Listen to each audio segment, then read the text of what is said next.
Oke, yuk mulai yuk. Hello everyone, selamat datang di segmen baru di Secret Project. Kita mau bikin semacam podcast gitu, tapi mungkin ini podcastnya lebih ke solo podcast di mana kita ngobrol-ngobrol tentang bahas topik gitu. Ini aku ada notesnya di sini, topik yang mau kita bahas. Tapi basically kita mau bahas-bahas topik yang berguna ya untuk kita supaya kita bisa entertain sekalian juga belajar sesuatu. Ya, perkenalan dulu mungkin ya. Namaku Jason. I am the founder of Secret Project. Kita itu the first coding academy di Indonesia di mana kita ngajarin our students, which is high school students atau college students, how to develop AI.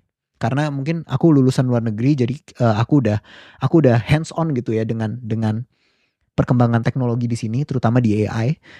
Jadi aku juga mau Indonesia juga punya literasi di AI supaya mereka juga bisa catch up gitu dengan teknologi luar negeri, dan kita bisa benar-benar membangun Indonesia lebih better lagi gitu. Jadi that's what we do, dan mungkin kita mulai aja langsung ke topiknya, which is hari ini aku mau bahas how to make good decisions, ya kan? Gimana cara kita bisa memilih hal yang benar. Dan kata-kata lain dari itu adalah how to make good judgment. Dan ini tuh penting banget gitu, apalagi buat kalian yang di high school atau kalian yang di college, karena ada banyak major life decision di depanmu. Jadi ini penting banget untuk kita harus practice skill ini supaya kita udah bisa make good judgment in the future gitu. Jadi mungkin pertama aku sebelum kasih advice on how to make good decisions, mungkin aku mau bahas dulu tentang the importance gitu. Pentingnya kita punya good judgment. Dan mungkin gak banyak orang yang benar-benar tahu gitu kayak kenapa sih kita butuh good judgments. Mungkin orang ya mikir ya of course gitu, kalau kita punya good judgment ya lebih bagus gitu. Tapi aku mau mungkin breakdown gitu kenapa good judgment itu penting dalam hidup kita. Jadi pertama, apa sih the most important decision in our lives gitu ya? Apa pilihan-pilihan penting yang kita bakal hadapi gitu nanti? Mungkin yang pertama itu pilih university. Pilih university mana yang kita mau masukin, dan major apa yang kita mau pilih. Itu salah satu pilihan paling penting di hidup kita gitu kan. University dan major. Yang kedua, where will you live long term? Jadi kalau misalnya setelah kalian misalnya di luar negeri gitu kuliah, kalian mau pulang ke Indonesia atau kalian stay di Amerika mungkin misalnya. Dan itu juga one of the life greatest decision. Jadi itu karena kalian tinggal di mana. Yang ketiga adalah who you end up with. Kalian nanti pasangan hidup itu sama siapa. Itu ketiga yang penting banget. Jadi ada 3 tuh. Di mana kalian sekolah dan majornya apa. Yang kedua, kalian mau tinggal di mana setelah kalian kerja. Jadi ini buat long term. Dan yang ketiga adalah pasangan hidup, kamu mau sama siapa. Itu 3 yang paling penting. Dan mungkin ekstra buat aku aja, ini I think this is only for me, which is ini important juga who your roommates are. I think ini buat aku aja karena my roommate actually di university, my roommate change my life banget dan change my perspective on things, how to think about stuff gitu. Itu benar-benar berubah sejak aku roommate sama roommateku dulu di university. Jadi itu salah satu decision yang penting juga buat aku. Dan mungkin ini juga termasuk ya sama yang nomor 1, which is di mana kalian mau university, kalian mau kuliahnya di mana.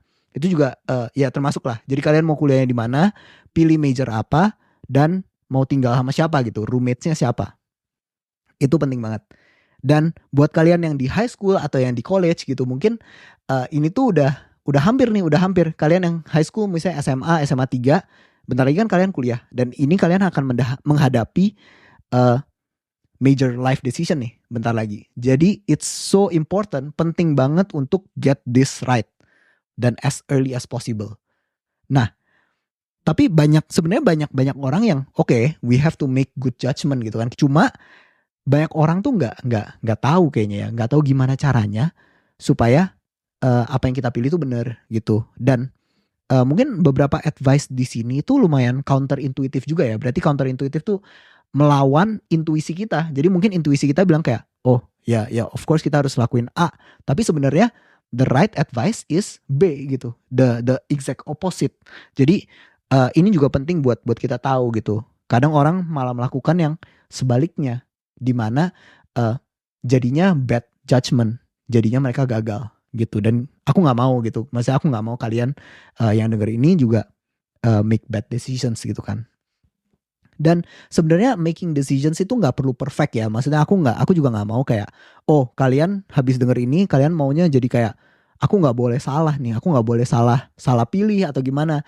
Ya buat yang major life decision mungkin kalian jangan salah pilih. Tapi kalau misalnya decision lainnya kan setiap hari kita ada keputusan yang kita harus yang harus kita putuskan gitu.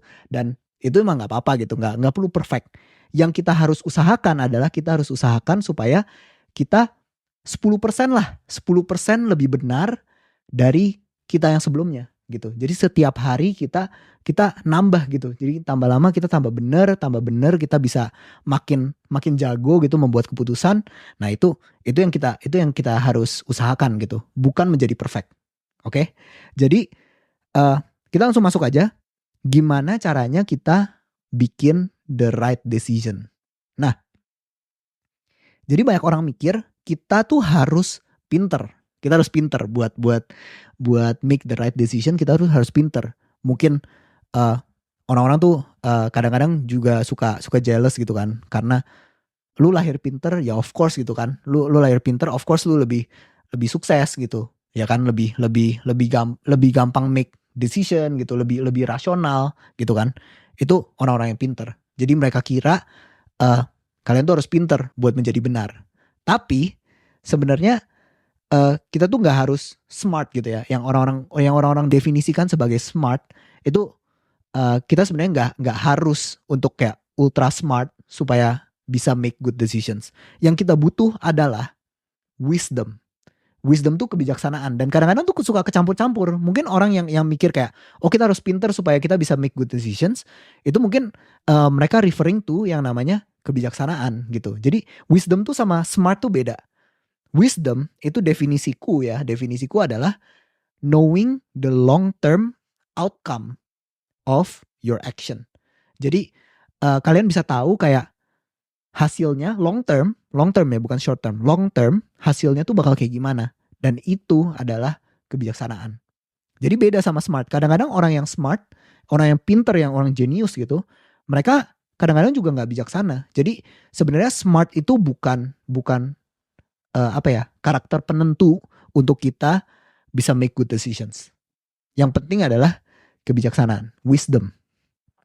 Jadi kan pertanyaan selanjutnya adalah gimana cara kita bisa dapat wisdom gitu kan. Nah, jadi aku ada beberapa advice, tapi mungkin sebelum itu kita icebreaker dulu. Aku ada beberapa cerita gitu yang mungkin aku mau ceritain. Jadi mungkin tentang picking the major life decision, which is picking majors. Jadi waktu itu waktu kelas 10 atau kelas 11 gitu, aku kekeh banget, aku pengen banget masuk ke perfilman gitu. Jadi majorku tuh sebenarnya maunya perfilman dari kelas 10 sampai kelas 11. Nah, kenapa? Karena menurut aku sih perfilman tuh lumayan kayak glamorous gitu kan, kayak keren banget gitu di Hollywood, di LA sambil ketemu artis-artis lah. Pokoknya emang karirnya tuh glamorous banget gitu sebagai anak perfilman.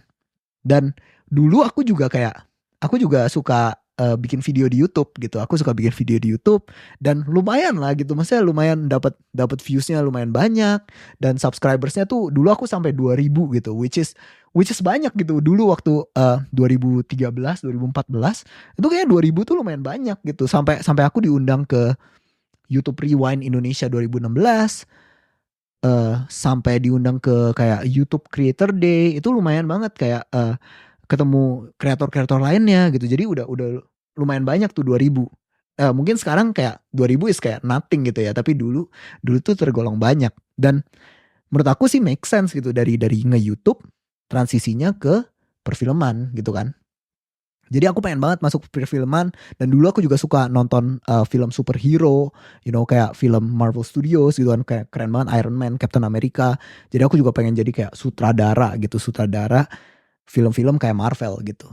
Jadi dulu aku pengen banget masuk perfilman, tapi untungnya akhirnya dengan dorongan oleh mama, aku jadinya pilih computer science. Dan I can say right now that itu tuh the best decision that I've made for me gitu, kayak it's the best decision for me. Nggak bilang perfilman tuh jelek, tapi buat aku kayaknya computer science tuh bener-bener yang destiny-ku gitu, kayak dimana aku harusnya tuh di computer science, dan itu tuh the totally the right decision for me. Jadi aku juga nggak mau kalian tuh salah gitu kalau misalnya kalian sebenarnya maunya apa, tapi sebenarnya kalian harusnya di mana gitu, kayak your destiny itu di somewhere else. Aku juga nggak mau kalian salah. Jadi ini pentingnya untuk kita have decision making skills gitu, good judgment. So mungkin kita mulai dari advice-nya.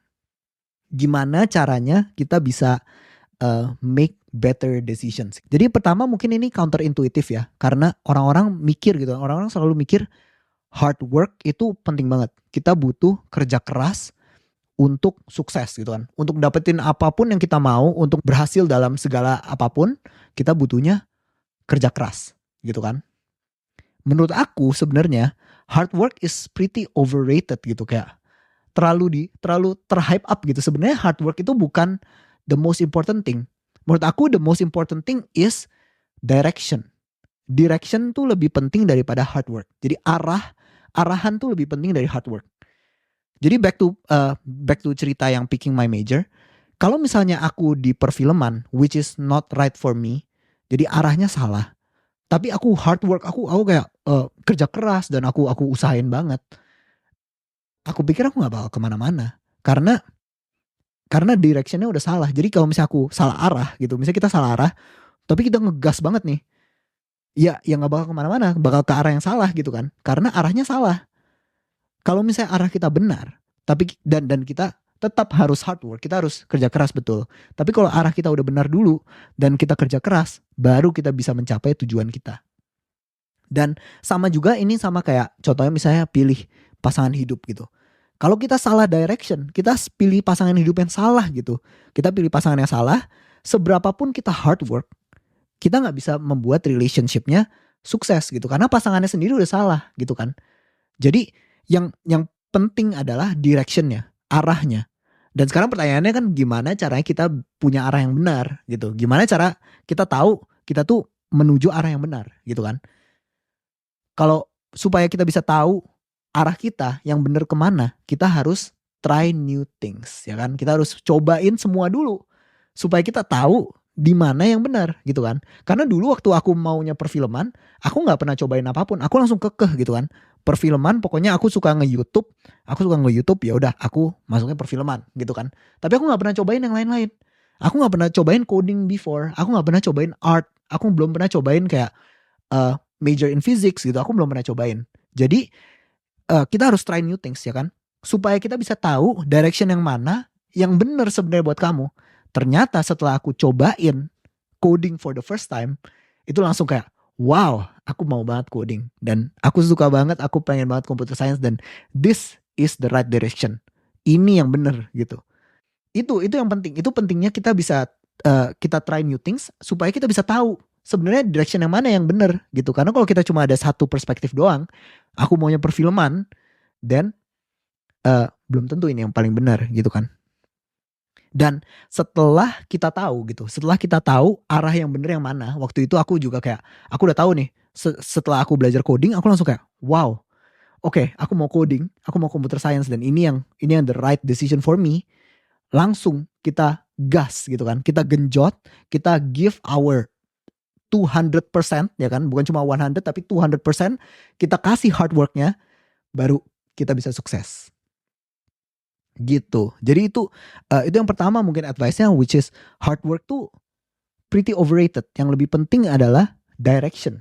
Direction lebih penting dari hard work. Kita tetap harus hard work, tapi yang penting kita tahu arah kita, arah yang benar kemana, baru kita gasin, kita genjot gitu. Yang kedua, yang paling penting supaya kita bisa make better decisions is to know the power of compound interest. Compound interest tuh basically kalau misalnya yang paling simple contohnya itu bunga bank. Jadi kalau misalnya kita masukin 100.000 ke our bank account, ya kan, 100.000, terus misalnya bunganya tuh 10% gitu kan, 10% per tahun. Berarti tahun depan aku dapat 110, ya kan, naik 10%, 110.000. Tahun depannya lagi aku dapatnya bukan jadi 120, tapi jadinya 121. Kenapa? Karena 10%-nya tuh dari the latest one, which is 110, bukan dari 100%, dari 100.000. Jadi 10%-nya itu dari 110. Jadi habis itu 121. Habis 121, 10% lagi nambah jadi 133 gitu kan. Jadi grafnya tuh kayak gini. Kalau misalnya ada grafik itu kayak gini, eksponensial. Jadi tambah lama bunga kita tambah besar gitu. Itu karena compound interest. Jadi itu yang benar-benar kita perlu pahami gitu. Bukan cuma kayak oh ya kalau bunga bank ya kayak gitu. Tapi ya udah hafalin doang gitu tentang bunga bank konsepnya. Tapi konsep ini sebenarnya tuh fundamental banget. Compound interest bukan cuma buat bunga bank, tapi juga buat hal-hal lain. Most of the stuff yang kita lakukan gitu. Misalnya skill. Kalau misalnya kita udah learn about coding lah misalnya. Kita belajar coding dari kelas 10. Dari kelas 10 dibandingin sama belajar coding di kelas 11 gitu. Karena compound interest. Jadi kalau misalnya kita ada murid A yang belajar coding dari kelas 10, ada murid B yang belajar coding dari kelas 11.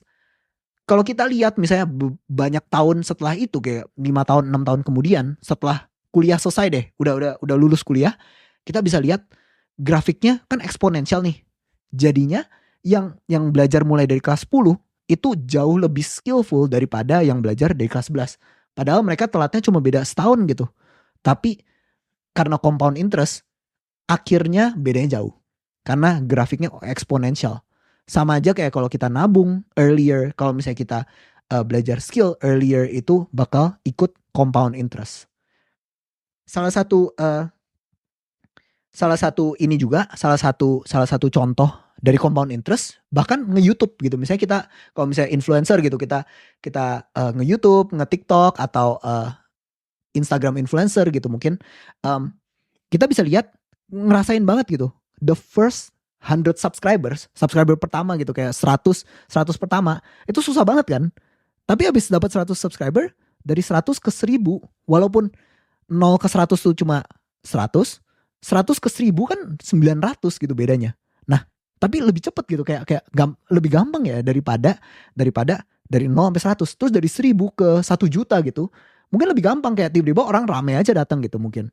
Kenapa? Karena compound interest ya kan. Grafiknya begini, eksponensial. Jadi compound interest tuh bener-bener hal yang perlu dipahami juga waktu kita weigh in the decision gitu. Kayak apakah aku harus mulai sekarang gitu. Apakah harus mulai belajar sekarang? Iya, kenapa? Karena compound interest. Jadi itu juga salah satu heuristik yang penting ya dalam membuat decision. Dan yang ketiga adalah namanya konsepnya run uphill. Ini konsep yang dibuat oleh Naval Ravikant. Itu sebuah author buku yang aku lumayan suka gitu. Kayaknya favorit authorku gitu. Itu namanya Naval Ravikant. Konsep yang dia ciptakan adalah namanya run uphill.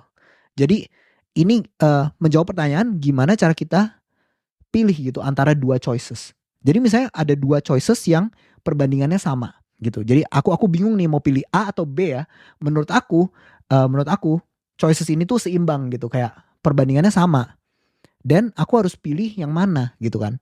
Menurut Naval Ravikant, kalau ada dua choice yang perbandingannya sama, yang seimbang, setara gitu, kita harus pilih yang lebih painful dalam jangka pendek.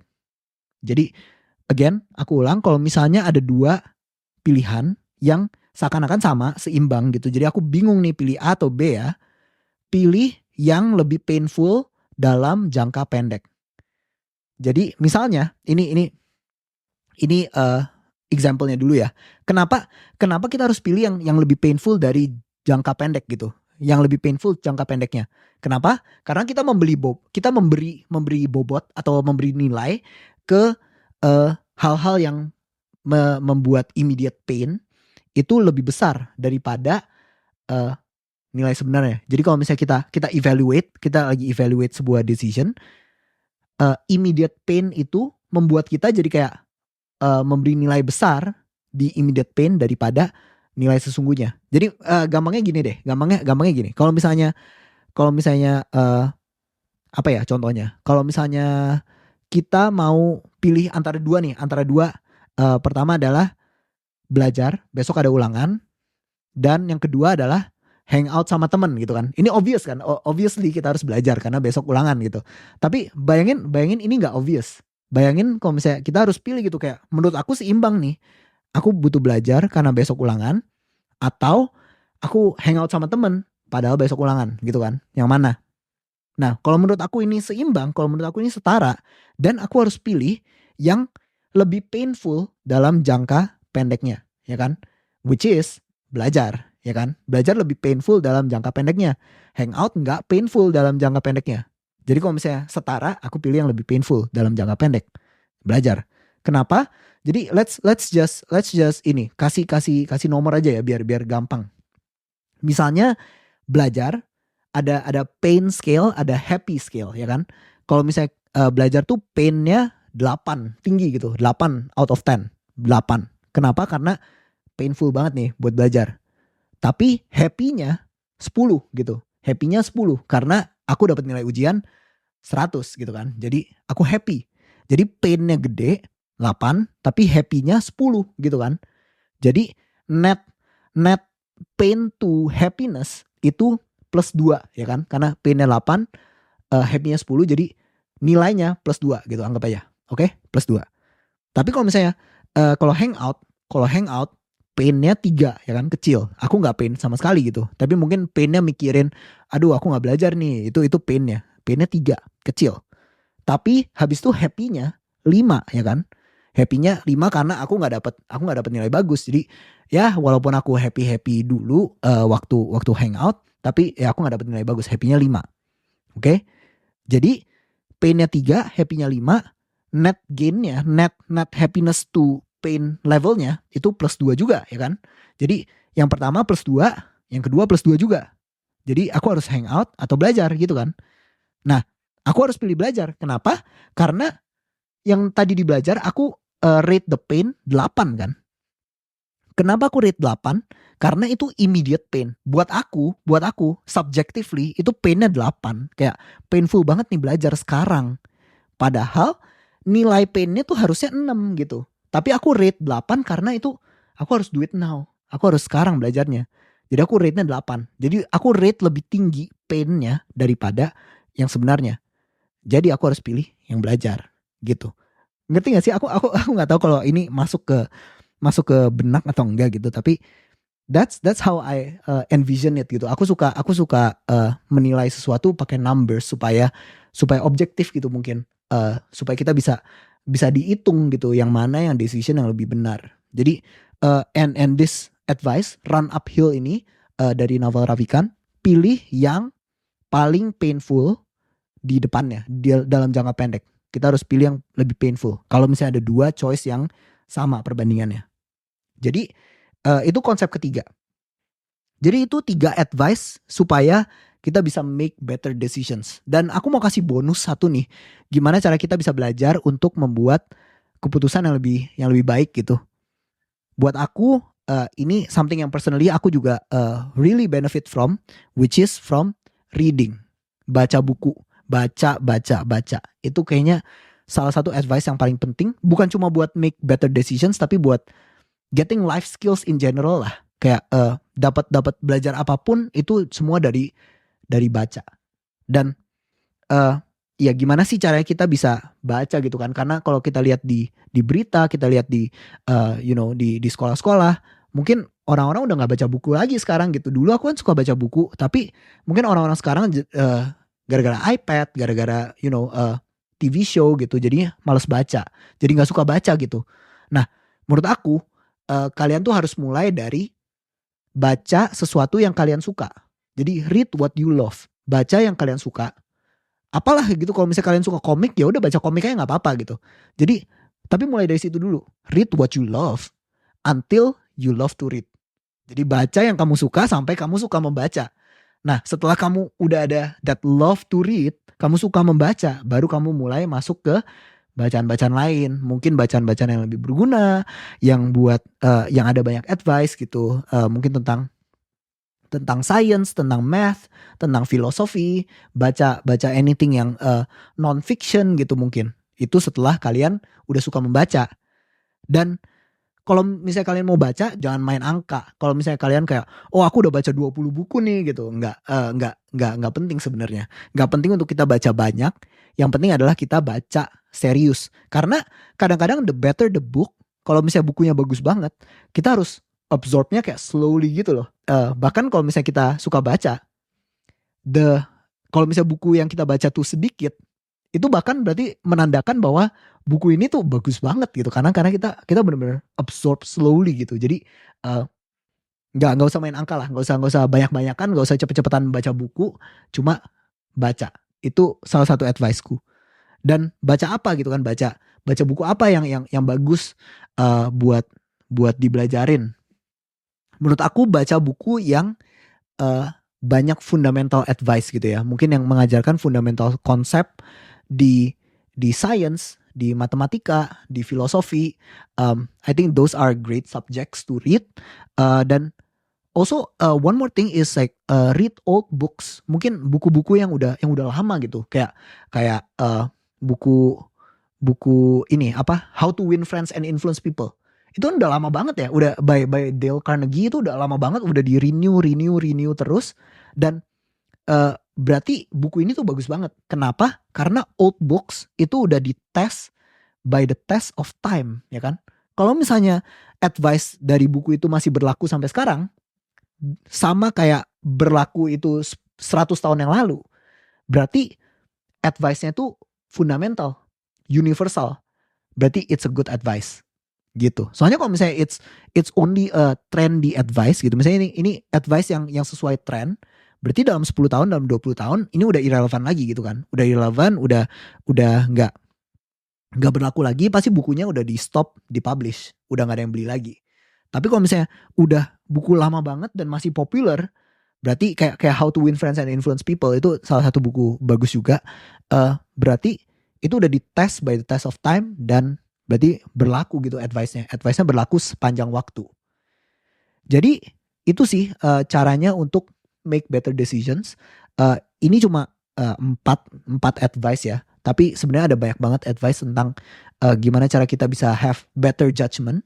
Tapi itu doang untuk sekarang. Itu aja yang aku mau bahas hari ini. Semoga kalian bisa lebih bijaksana dalam memilih dan membuat keputusan untuk your future. Jadi itu aja dari aku. See you in next episode. Bye bye.